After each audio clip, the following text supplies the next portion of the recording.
camera if you can, if your internet allows, and if you are participating, it's much better to feel at home. I know that Freddy has a little bit worse internet connection, so he will not turn on his camera while giving his presentation, but then he will. And then in the last 30 minutes, I do encourage people to raise their hands. And as usual, I'll give priority to people that have not spoken yet. And do continue on Slack afterwards. Someone also asked me if the chats are being recorded, because there are often lots of interesting discussions going on in parallel in the chat. The answer is no. We realized yesterday, we tried to find, but it's not recorded. That's the bad news. The good news is that it's very easy to download them. So you can just, but okay, only in the future, not for the past ones. But you can just, before you leave the meeting, download the chat. So yeah, otherwise we don't want to post them. We don't want to put them on YouTube. We want to keep it very informal, of course, but if you feel like there are good points and you want that information, feel free to, of course, download. Sorry, just a correction. Sorry, but you have to click Save Chat. So in the chat feature, anybody can save the chat. So you have to click that, and then it will save your chat. No, that's what I said. Yeah, you can download the chat. Save, download, it's the same, right? Yeah, you can save the chat. So yeah, so without further ado, let's pass over to the first 20 minutes for preparation for this informal discussion. So Freddy, please. Okay, thank you very much, Pedro. And thanks to all the organizers for giving us the opportunity to lead this discussion session on worldsheet approaches to field theory amplitudes. So let me start by explaining something that we are all familiar with, and which is the fact that string theory contains quantum field theory amplitudes. So as very well explained by Mangano and Park in this very nice review in 1999, string theory amplitudes in the zero slope limit reproduces the Yang-Mills amplitudes on the mass shell. And this is due to a miraculous formula, which is the Covanilson Formula, which was already introduced in 1969. So this is something very, very well understood. Now, let me present what the formula looks like. It's an incredibly compact formula that is obtained by computing a correlation function of vertex operators. So let me notice, let me explain a couple of things about this formula. This is an integral over the modular space of ordered points on the boundary of a disk. And it depends on dimensionless Mandelstam invariants. These are combinations that are dimensionless, and that's very important. The reason is that quantum field theory amplitudes arise when all such invariants are sent to zero, because we send alpha prime to zero. In other words, we are tricking the modular space. We are telling the modular space that we are doing a multi-factorization limit. Now, of course, Feynman diagrams emerge from the boundaries of the modular space, and they are functions of dimension-full Mandelstam invariants, the pi.pj, that are not vanishing because internal states in those Feynman diagrams are generically optional. Very good. But then this begs the question, is there a way to use the boundary of the modular space only, and only if the quantum field theory amplitude needs to go to the boundary? So in order to answer that question, we have to connect the space of kinematic invariance for the scattering of m massless particles to the modular space of the m puncture, or say the modular space of m puncture spheres. So here I'm showing the 4-particle case, or the 4-puncture case, and the goal will be to map a generic point in the kinematic space to a generic point on the modular space, and map and go to the boundary of the modular space where the sphere factorizes into 2 only when we approach the regions in kinematic space where we should develop a singularity. In other words, when we have factorization. Well, it turns out that it's possible to do that, and the way to do it is now known as the scattering equations. And the ingredients are very simple. We start with a Morse function on the modular space that is constructed from the kinematic invariance, the Mandelstam invariance, the natural SL2C coordinates on the space.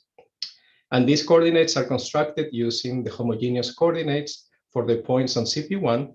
But if we go to inhomogeneous coordinates, we can find the conditions for computing the critical functions of this Morse function, the critical points of this Morse function. And those are what are known as the scattering equations.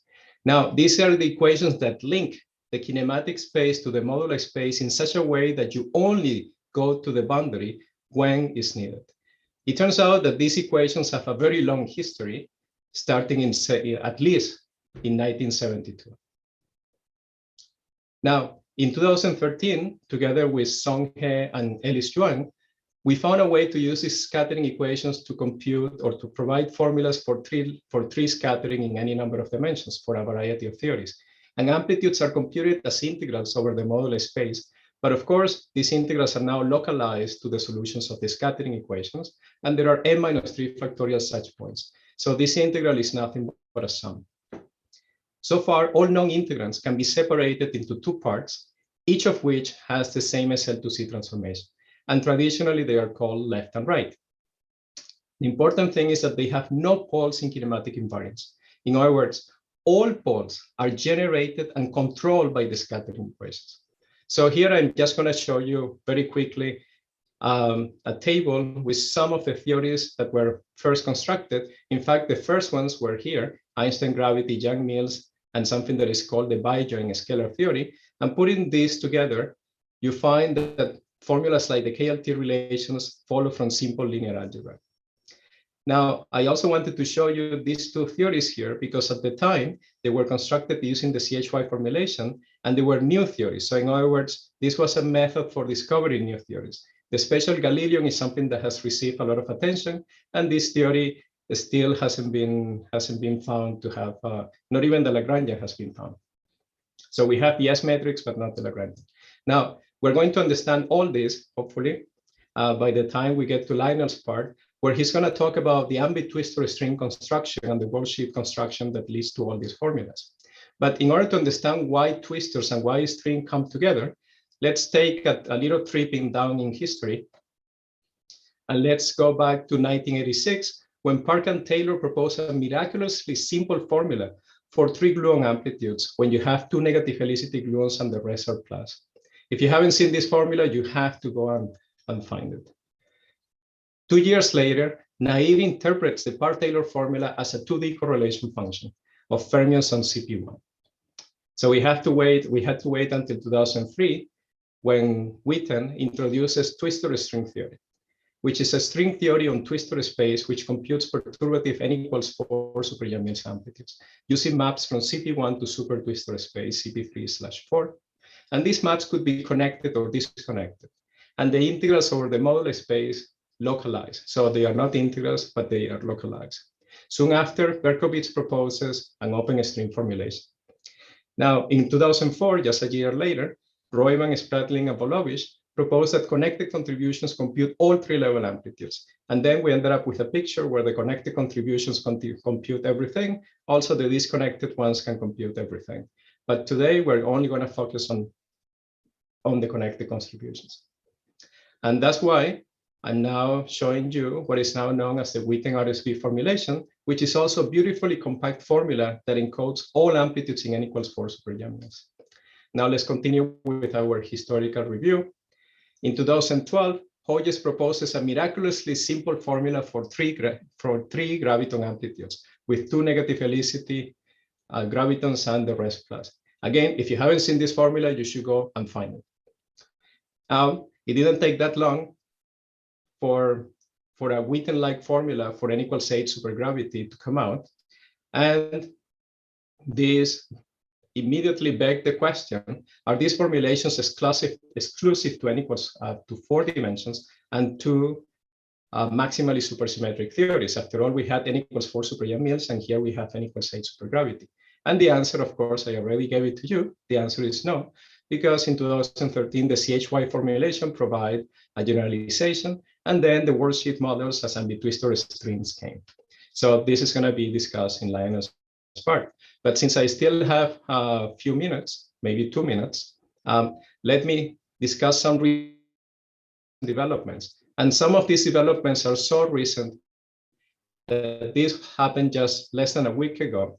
So there was a paper explaining how to compute or how to define cosmological scattering equations for computing correlation functions in the Sitter space. Just a year ago, we had scattering equations on ADS, also how to compute correlation functions in any space-time dimension. I should also mention that intersection theory is something that happened 3 years ago. but it has grown into a whole program. This is a way of connecting string theory and the CHY formalism that beautifully it serves as an umbrella for both things. And not only that, it generalizes to applications in Feynman integrals and also in phenomenology. Of course, there are connections to celestial amplitudes. After all, we also have a CP1 here. But since we have a whole session on Friday, I'm going to leave this for discussions or postpone it until Friday. Last but not least, I would like to mention something about the scattering equations on higher dimensional projective spaces. And the reason I think this is exciting is that it leads to a notion of generalized Feynman diagrams, worldsheet, particles, and strings. So what I'm showing here is nothing but a dual representation of a 5-point boring 5-cube Feynman diagram that we all learn in high school. That depends on the high school. But it has a dual description in terms of what is known as a collection or as an array of Feynman diagrams with one less particle each. So in a sense, this is some sort of an ensemble of different Feynman diagrams that satisfies some particular consistency condition that allows them to be dual to these particular Feynman diagrams. Now, when you go to higher points, you step into an alien world where this duality doesn't work anymore. So you step into an alien world where factorization and locality become things that are not very well understood. Okay. So with this, I want to say only that we have experts from each group waiting in the audience for your questions. So please, after Lionel's part, come and participate because they are all standing by. Thank you. Thank you very much. Let's thank Freddy for a beautiful introduction, which was perfectly on time. Thank you. And let's move on to Lionel. You are muted, Lionel.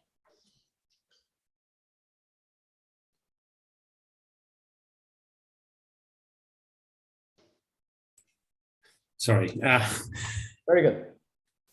Hi, so thank you. And thanks to the organisers for this sadly only virtual visit to Brazil. And thank you, Freddy, for an excellent introduction that leaves me with a fantastic starting point for what I have to say. So here I want to talk about work which most immediately there's work between groups based in Oxford and in Cambridge. So the Cambridge group led by David Skinner. And but there's also been a lot of wonderful collaboration with Brazil, and of course building on CHY and the groups in Perimeter, and then before that the work on the twistor string. So I'm talking about Ambi twistor strings, and this is meant to be the theory that underpins the formulae that Freddy was just beautifully explaining. And so the word here that's unfamiliar then is going to be Ambi twistor space. So what is Ambi twistor space? It's a space of complex light rays. So that is to say we complexify space-time.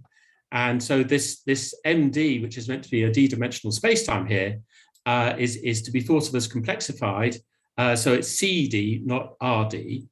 And but it's meant to be a Minkowski space with a metric and a light cone and such like. And it could be curved as well. It could be a complexification of a curved space-time. And the idea is that, in fact, the physical fields, physical structures in space-time are encoded into just the global complex geometry of Ambi twistor space. So in fact, it's easiest to describe that for the gravitational field itself. So you can imagine just you take a curved complex space-time and you can just write down with some assumptions, it's a space of complex null geodesics. And inside that space of complex null geodesics, you will have the space of light rays through each point. So this capital X here is meant to be the light cone of the point X. And capital X prime is meant to be the light cone of the point X prime. And if you think about this projectively, these are compact complex manifolds, and they have a moduli space. And that moduli space simply gives back space-time. It determines space-time, and incidence then between x and x prime determines the light rays in the space-time. So you can reconstruct the conformal structure, and with a bit more work, maybe a bit more, maybe the full metric. So this was really based on earlier ideas to do with coming from Roger Penrose's nonlinear graviton, and work on Yang-Mills by Wisson, Eisenberg, and so on, who are trying to extend the original twistor ideas of Penrose to non-self-dual spaces. Anyway, so the upshot is that the global complex structure of ambi-twistor space determines the space-time together with its metric or conformal structure. And furthermore, the Penrose transform, which has been developed, encodes space-time fields in terms of cohomology on this ambi-twistor space. So everything is complex analytic. So ambi-twistor strings then are going to have this ambi-twistor space, the space of complex nullity as its target space. And the vertex operators of the ambi-twistor string theory are then going to be built out of the cohomology classes on ambi-twistor space that encode the space-time fields. And one of the things that is remarkable about this, so I'll give an example of this on the next slide, but one of the things that's remarkable about this is that you can somehow write down models which parallel all of the favorite wordline theories that one uses in a first course in string theory to, usually in a first course in string theory, you start with a wordline theory, then you fasten out your wordline. Well, we can do a similar game here in ambi-twistor strings. You can start off with an RNS model, Green-Schwarz, pure spinner, the Ferber twistor model, and so on. And it seems to be the case that you just wave the magic wand of string theory over these things, but in this holomorphic world, and you robustly seem to get endpoint field theory amplitudes. Alpha prime equals 0 in this story, and it gives them in the form of the Worldsheet formulae that we've just been told about, the RSVW, Cachazo-Skinner, SCHY, and so on. So just to give the most elementary example then, if you write down your wordline, massless wordline action in first order form, what you do is you just replace d by the affine parameter by a d bar operator on a Riemann surface, sigma. And you have maybe a Lagrange multiplier to make sure the wordline is null. And you complexify space-time, and because the field equation is going to be that d bar x equals 0, so it has to be complex to have solutions. You get, you quantize, you get BRST operator. Criticality gives you a critical dimension, much as in conventional string theory, and you compute amplitudes with vertex operators, much as you do as a correlation function of vertex operators, as much as you do in conventional string theory. And the key sort of intriguing thing here is that just the vertex operator descent gives rise to the Penrose transform, and this gives rise to the scattering equations that Freddy was telling us about. So, and you also get a double copy involved. So you have, in general, we add some further supersymmetry and worldsheet matter to get the amplitude formulae, and we have to have a left and a right worldsheet matter, and our vertex operators have VL, VR, and the scattering equations delta function. So this is, and then with different choices of worldsheet matter, SL and SR here, we can get that whole range of formulae that Freddy was telling us about, and in a nice double copy array. And this is now kind of atomistic in terms of the vertex operators that decompose into left and right parts. The correlators then decompose into left and right parts, and so on. The remarkable thing, so these are all the CHY formulas. They originally appeared in the second round, Dirac-Born inverse and all those Galileans and so on.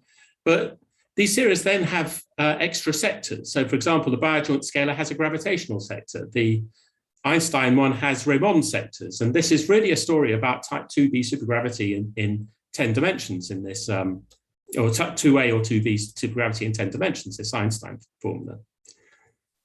we don't need to use the RNS model. We can use other models. And so we can do twistorial models, and then they manifest as supersymmetry perfectly when we get the polarized scattering equations.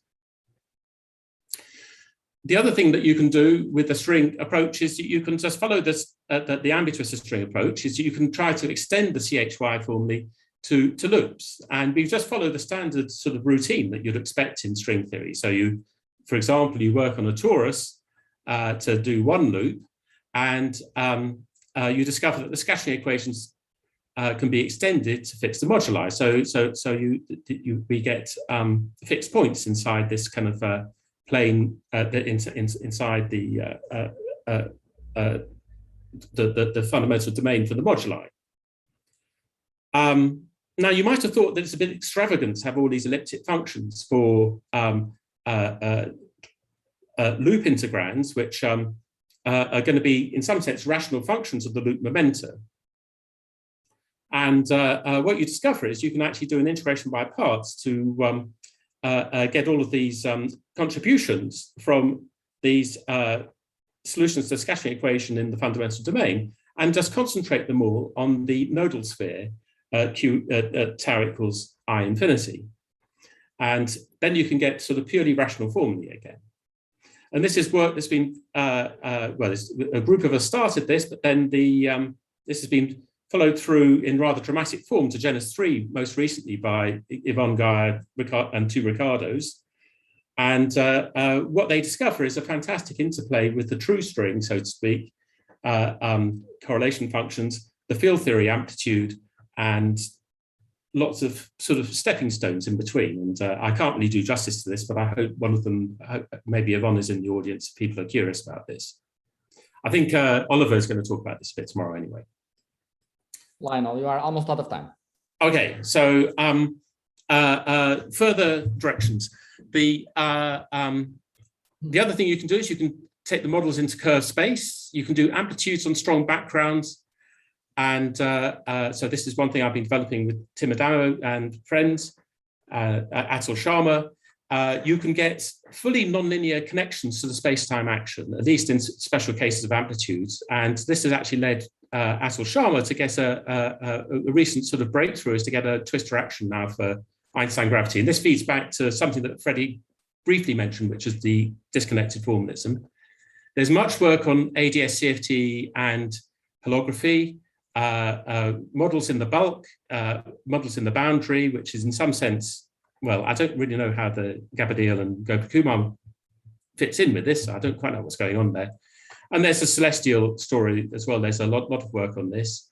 I mentioned the twistorial models in different dimensions. There's alpha prime goes to 0 is still actually deeply puzzling. Why is there any relation to the conventional string via alpha prime goes to 0? This is still something we don't really know. And this unreasonable robustness is something, you know, the bosonic model we thought was just producing a pile of junk for its gravity amplitudes. And then Thales and friends, Henrik, sort of explain how it is that it's producing this peculiar sixth order theory. So why is it that any old junky theory, whose, you know, it's got all sorts of anomalies and everything, why is that giving rise to at least a coherent classical field theory? That's something that I really don't understand. The connections to maths, just very briefly, work with Hadley Frost and Carlos Mafra, Lie polynomials, KLT, color kinematic duality, just tying in with moduli spaces. So there's a lot of beautiful things in cluster algebras of surface type and so on, somehow leading to connections with other areas of amplitude law. So I'll stop there. Thank you very much. Thank you very much. Thanks a lot. Thank you. Let's thank Lionel and Freddy. So let me emphasize that one thing that we have been asking all the speakers of these discussions to do, so please do take advantage of that, is to send us the slides beforehand. And by the way, if you are one of the future speakers, do send us your slides as soon as possible. So do check on the slides beforehand so that to prime you and to think of questions to ask. And I would encourage people to also check them out now. They have beautiful last slides with questions and ideas of things to ask and topics to explore. So they are on the website. And let's open. I will first look for people that have not yet asked questions or spoken before. There is a question from Charles Wang. Charles, do you want to ask your question out loud or? Yes, so I guess the usual answer to this in the world of twistor theory, there are two answers to that really. One is, sorry. Oh, sorry, the question is, what happens if the manifold can't be analytically continued, such as if it has a bump function or something? Oh. And so there are two answers to this. First of all, you could approximate any smooth function with an analytic function. But the second answer is, and analysts are not very happy with that as an answer. And what actually tends to happen is that your complex thickening tends to shrink down to what's known as a CR manifold. And by the time you're down to a CR manifold, then you can do complex analysis on that, but with some with various caveats. But it's a rich theory, and it very much echoes the fully analytic theory.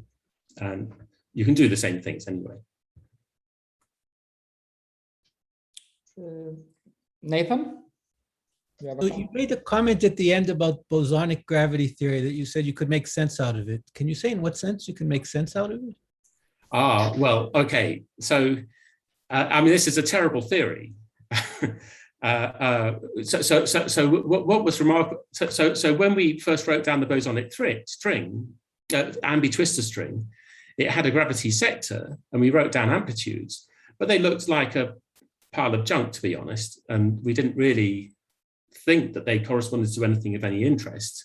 And then Henrik and Thales, I can't remember who they all were, sort of actually explained how it was that these do come from a higher order gravity theory, which in the heterotic case agrees with the conformal gravity that Ewan's Ed Witten found in 4 dimensions for the original twistor string. And in the bosonic case, it's a 6th order. So these are, of course, are listed with ghosts, and people hate these theories as quantum theories, but as just a set of differential equations, they some classical theory, they make some sense. Okay, thanks. As usual, if you want to follow up on a particular point, wave your hand. Why don't? Yeah. I would like to, I don't see anyone. I would like to hear a little bit about the status of ADS. What do we know about, what's the status of amplitudes in ADS? Well, not only ADS, we could also have the CITER as well. So it would be nice if they could all tell us a little bit about what the status is and how things work out. I mean, I sent an email to David saying that we would back that question over to him if he turns up. But I'm not sure if David is there. I've seen many papers on scattering equations in ADS and some. But they looked a bit. No, but Sebastian is here, so Sebastian. Yeah, maybe Sebastian's as good a person as anybody. Right. Maybe I should comment on that. So first of all, these models work in position space, and there's basically 2 classes of models that have been proposed. One is basically treating ADS in arbitrary dimension as a cosset space, and the other types of model, and this is what Roering and Skinner did, was to treat ADS3 as a group manifold, perhaps ADS3 cross S3 or some other compact direction. So then it turns out that you can come up with, you can write some ambitwister-like actions on either space. So it's some kind of a analog of the usual flat space action, either on the group manifold or on the cosset. It turns out that at least the cosset one turns out to be anomalous. So there's the usual Weyl anomaly that we know from the flat space ambitwister string. But it turns out there's also some other more technical issues. we came up with a limit in which they disappear. So the limit that you have to consider is if the ratio of the string scale to the ADS scale or the sitter scale goes to 0, then the model, the worldsheet model sort of makes sense in arbitrary dimension. And of course, the one specifically in ADS3, the one of Skinner-Rohrig, makes sense then without that limit. So I think the status is that nowadays we know how to, so people have written down sort of how to reproduce simple scalar Witten diagrams from this formalism. And then more recently, there's been work on how to also generalize this to, say, Yang-Mills and make connections to things like color kinematics duality and so on in ADS. Would we expect to find some simplicity or some surprises when we deal with gluons or gravitons? And yeah, I think there's basically two separate questions. One is, can we write down CHY-like formula in ADS regardless of the model? And I think that would be more optimistic. The other type of question is, can we write a worldsheet model that does this? And I think there that you have to be more careful with. Basically, the answer to your question is that in general dimension, we don't know the answer to this question. In ADS3 x S3, we do, and that's that is known how to do it for, I think, both Yang-Mills and pure gravity or supergravity in. Certainly supergravity in ADS3 x S3. I mean, I could just quickly add that the original Cachazo-Skinner formula has been extended to ADS and de Sitter, but the status of that is slightly unclear. That's not really quite a correlation function. It's like an amplitude in de Sitter is probably the best way of saying it, because you've got the integral over the whole space from scry minus to scry plus in de Sitter. So that was been worked on by a few of us over the years, by Tim and myself and others. Dimitris has a very nice question in the chat. Okay, so maybe someone. Sorry. Oh no, I thought that maybe someone can tell us a little bit about the status of DS. So this about this recent paper on the cosmological correlation. Is Humberto in the audience? Or Arthur? I couldn't find them in the. If they are, you can have their camera on after so many discussions, so much effort. Shame on them. Please. While we wait for them. Yeah, don't be shy. There is a very nice question on the chat by Dimitris that I think Dimitris is trying to move to a more quiet place to ask the question, or do you want me to ask it? If you can unmute yourself, Dimitris. I mean, I can read it. Yes, I think here it might be quieter temporarily. So my question is, does the non-holomorphically split nature of the high genus moduli space, as described by Donaghy and Witten, for example, affect the current formulation of the Ambi twistor string, or are these subtleties somehow avoided, perhaps due to there only being contributions from the boundary moduli space?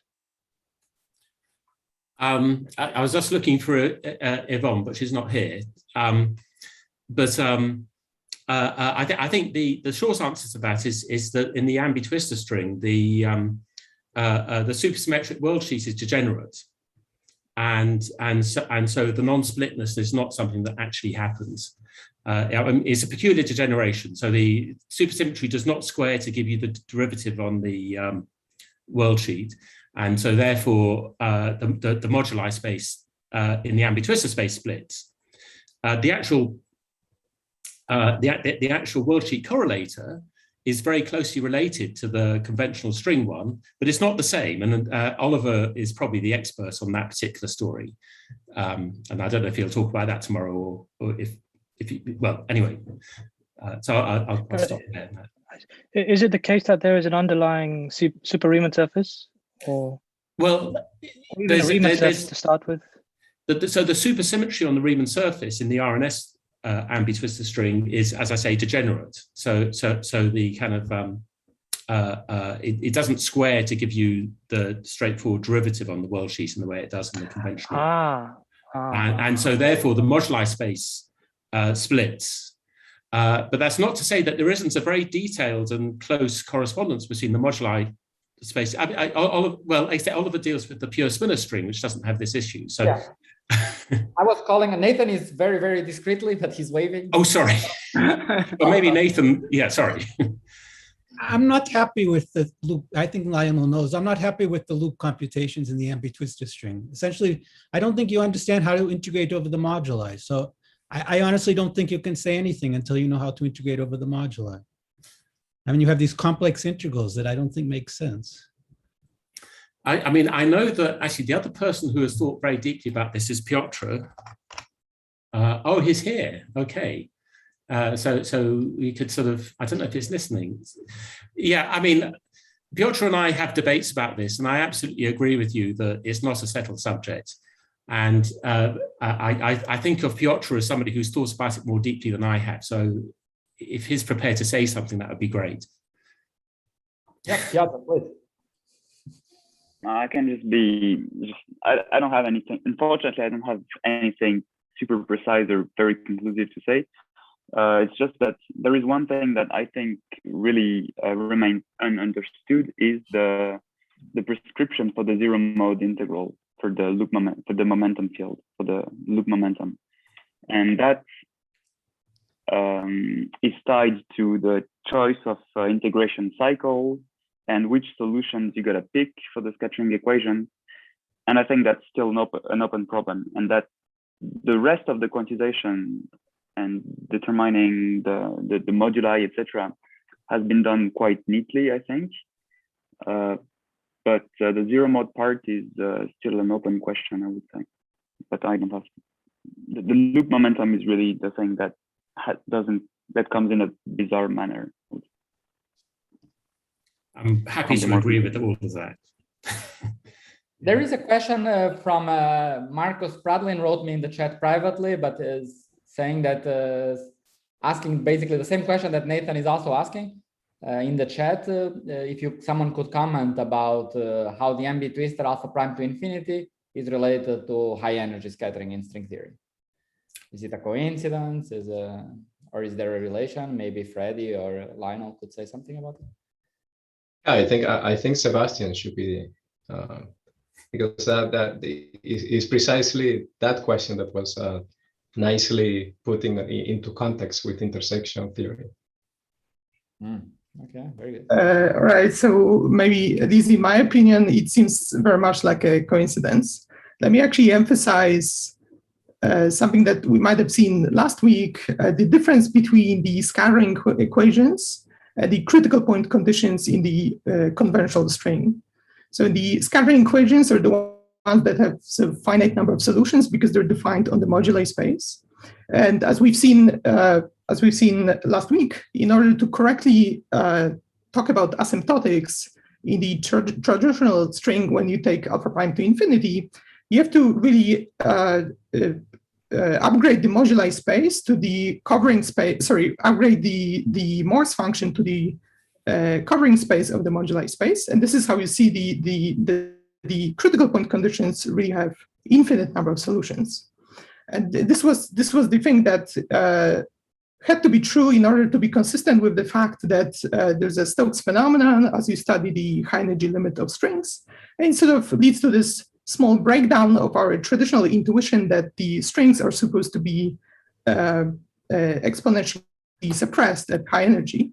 What really happens if you say analyze it in the physical channel is that you're supposed to include indeed you have the exponential minus the exponent minus the area of the string, but it's really supposed to be multiplied by some infinite number of poles. That's how you see the resonance, the fact that the resonances survive in the high energy limit.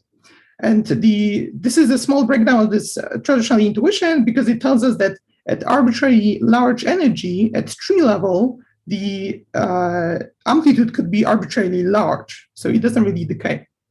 Now, of course, what has to happen is that once you start including higher genus corrections in traditional strings, it has to be that these infinite spikes, these infinite peaks, get resolved into sort of Bright-Wigner-like distributions, right? And I think this it's a very interesting open question how this happens, sort of from technical standpoint. is how there has to be some kind of resummation of saddle points at genus 1 that leads to this kind of smoothing out of the peaks. And also, I think it's an interesting sort of more conceptual point to nail down, for example, what the width of those peaks is supposed to be, which would tell us about like the average width of the strings and so on. So I think there's a lot of work to be done, especially at genus 1, to nail down the answers to such questions. I mean, I would just make this one small point, which is that, of course, that high energy scattering, it's only the one solution of the scattering equations that contributes, whereas of course, for all of these formulae, you need all of them. Right. Mohab? Yeah, hi, thanks. So this is a question for Lionel. Hi, Lionel. So you mentioned this new action by Sharma for gravity. So I guess in twistor space. So I guess this is a Plebanski type action. So are you suggesting that this comes out of the Ambi twistor string in any simple way, or do you have indications of that? Or? It's a separate development in some sense. So it's more like the twister action that we had for Yang-Mills years ago, and it correlates directly to the CSW, Freddy's disconnected version of twistor string, which then has non-local vertices, but it has MHV vertices. So, but this action hasn't yet been pushed that far. But it is exactly built on your and Chris's sort of Blavatsky-like action and lifted to twistor space, and it relates to I believe it relates to a new sigma model in twistor space that we had, which is a different to the Ambi twistor string in the sense that it has a kind of holographic nature that you're looking at the space of null geodesics at infinity, not in the bulk, and so it's a different connection with the space-time amplitudes from the Ambi twistor string, but it's closely related. Andy? Thanks. No,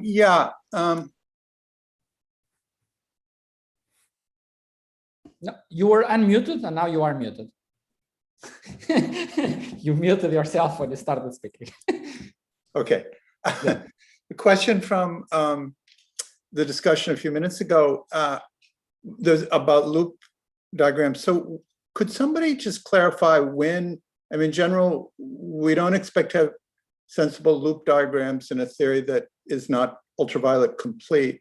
Are some of these theories supposed to or hope to be ultraviolet complete? And when, where, and why should we expect these loop amplitudes to exist? Well, I think that the simple answer there is perhaps that the formally produced loop integrands, and which we then fully expect to diverge. so for 10-dimensional supergravity or whatever. So we're still actually sort of asking the question as to whether you can even get the standard field theory loop integrands, which will then diverge. I see. Okay. Or it's a dimension agnostic loop integrand. Say if you are interested in 4-dimensional n=8 supergravity, where, well, we don't know whether UV divergences begin, I think we can expect a sensible UV finite answer at low loop orders. Nathan, right here. I guess the n=4 super Yang-Mills, in principle, you could try to compute loop amplitude. So that at least makes sense.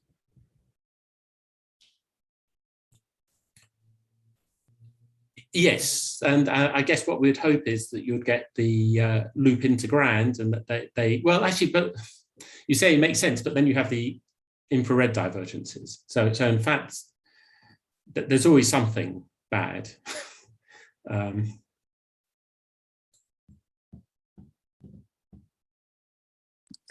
Maybe we should talk a bit about these chiral or twisted strings that are the finite alpha prime ancestors of Ambi twistor string, and where alpha prime to infinity gives Ambi twistors on the nose.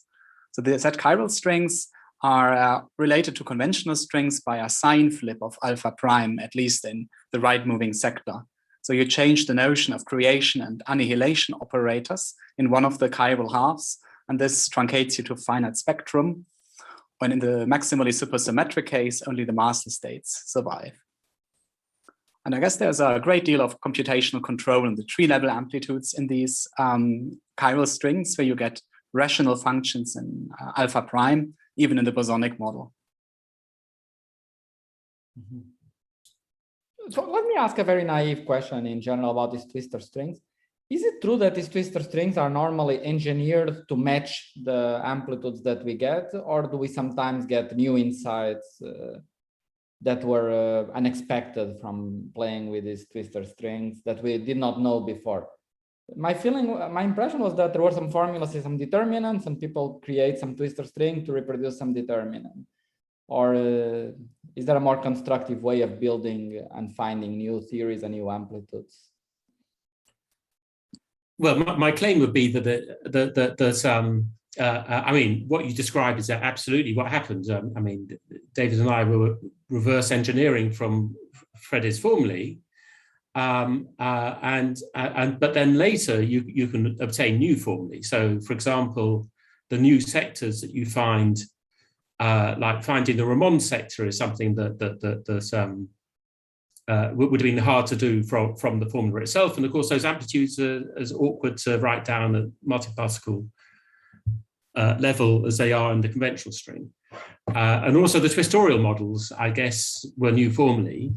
And that was where I referred to the robustness, that you just write down a new representation of an ambi-twistor string, and you end up with new formulae, which you didn't really expect.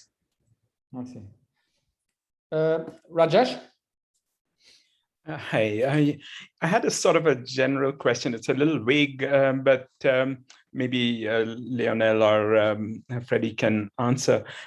So these ambi-twistor string theories, which have twistor spaces, that target space, how does locality in the actual space-time come in, given that you're finding scattering matrix amplitudes of local theories and you have this large number of them, and given that ambi-twistor space is a very non-local encoding of ordinary space, do you have any sense for how that's somehow captured? It's a good question. But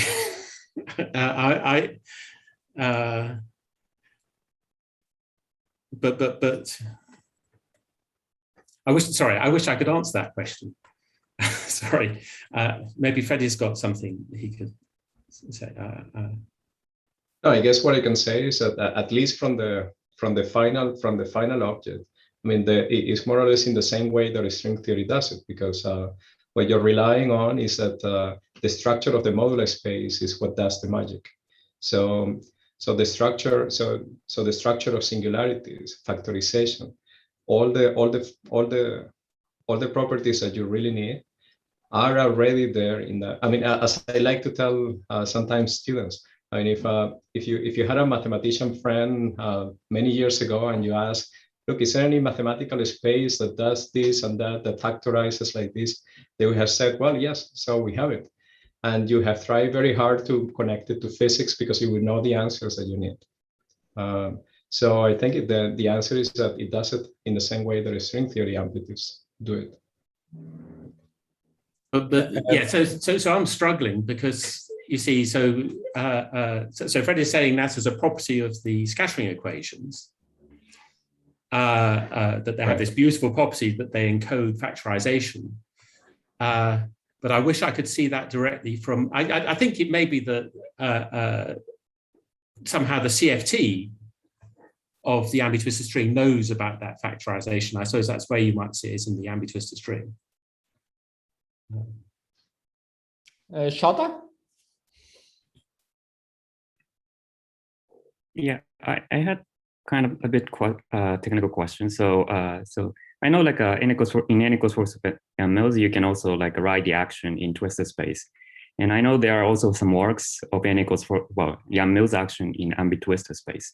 But I think like action in the ambi-twistor space is not like used as not much used as compared to the action in the twisted space. And is it like is it useful, or like what's the property, and what's the relation to ambitwisted worldsheet theory? I think I would just say I haven't managed to use the ambitwister action to do any non-trivial calculation beyond 3 points, tree level. So I think the short answer is it's sadly been a little bit useless. I mean, it's yeah. I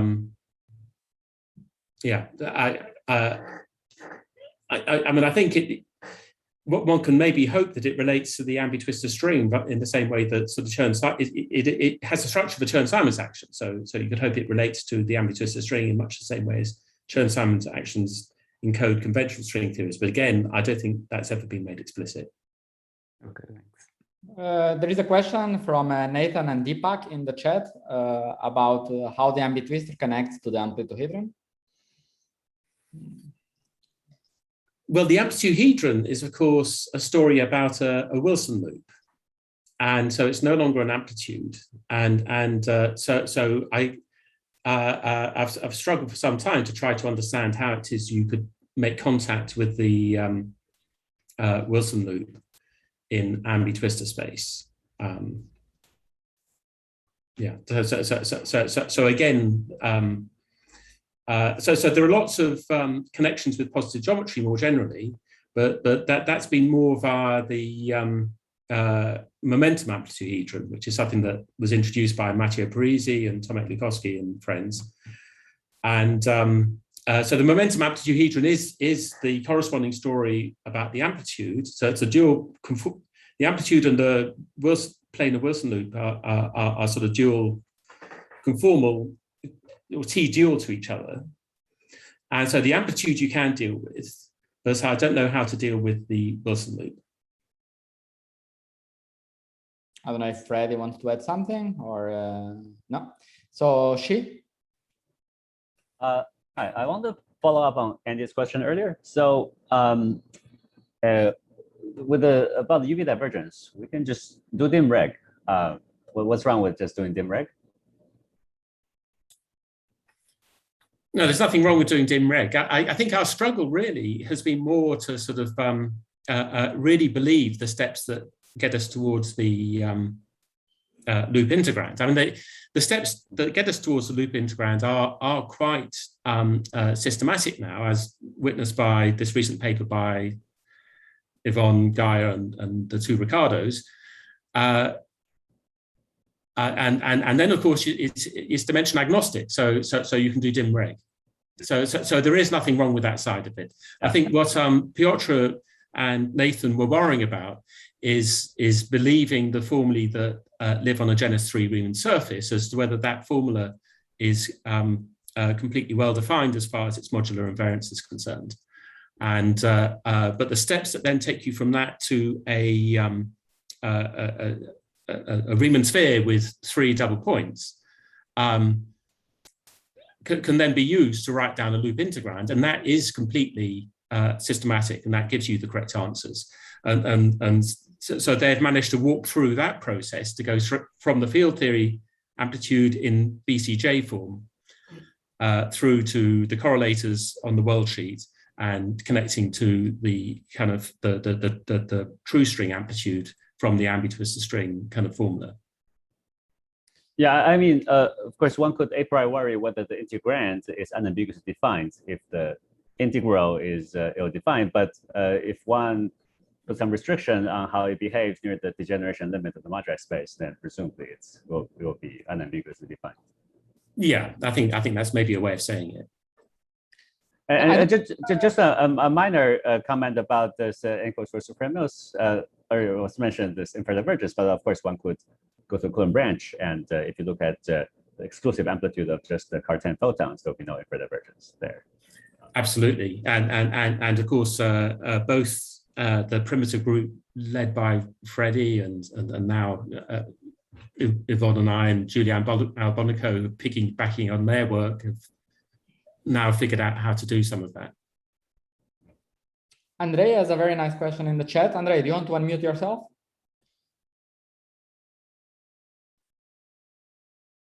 If not, just write no in the chat and I will. I think some of the, can you hear me? Yes, yes. If you would, yeah. Some ambitwisters models can be obtained from, for example, pure spinor string by looking at the limit when two light-like geodesics on the worldsheet coincide. Maybe particle limit of some sort. I just wanted to ask if, first of all, if this is true, and second, if there is something special about these particular cases of ambitwister models. So I think I haven't really seen it done in a way that I completely believe as a limit of the true string. I mean, we put a little appendix in at the back of our paper, which we didn't quite believe in the first paper. But as Ollie was saying earlier, the twisted strings maybe give you a bit more of a well-defined route, whereby you take a conventional string and then you sort of change some signs in level matching and whatnot, and you get this twisted string, and then in that you can take the alpha prime goes to infinity limits, but you then have to evaluate it using Sebastian's twisted cycles, but then you do get ambi-twisted string formulae. So there's quite a convoluted process there, which I guess you could regard as being reasonably systematic now to go from one to the other. But there are many more ambitwister models than those which can be obtained this way. So my question was, is it something special in those cases? Well, I don't know how to go back. And of course, a long-standing fantasy, which I think maybe, sorry, I shouldn't put words in his mouth, maybe shared a bit by Nathan, is that at some point we'll be able to get the true string realized in some twistor space or ambi-twistor space and so on. But that's not, that's a long way from being realized. Just to make sure we have a follow-up question, Thales. So maybe it would make sense to, if Thales would like to ask it. What? Do you want to ask your follow-up question, Thales? Well, it's not exactly a follow-up question. I mean, okay, but just, you got to ask your question. Okay. Oh, sorry, but sorry. Sorry. Go ahead. No, I just read you. Well, you asked your question. Sorry. I mean, so all the ambitwister models we know are based on this closed string, right? So, but there is something like the open twister string. So, if anyone thought about open ambitwister strings, or is there any sense in which, I mean, any way in which we could make sense of it? I don't know how to do that because it's a first order system, and so I don't know how to put sort of Dirichlet or Neumann. But actually, Piotr maybe has thoughts about this. I'm not sure. Yeah, not just me actually. Back in Cambridge, also David and Tim and Eduardo were trying to think about how to define some nice boundary conditions. But one of the problem is that the ambitwister string firstly comes out as some holomorphic model, so it's hard to any sort of boundary condition breaks holomorphy. And then even if you try to go away, forget about holomorphy, it's there doesn't seem to be nice physical boundary conditions you could put that are compatible, or at least we couldn't find any. But that's still maybe an open question. And related, is there non-perturbative, are there D-branes or stuff like this? I think we don't really know. Very soon, Mahab, do you have a related comment? Yes, I have a related comment. So in the original twistor string, there is Nathan's formulation, which is followed more or less in the ambitwister string, but there is also the B model formulation of Witten.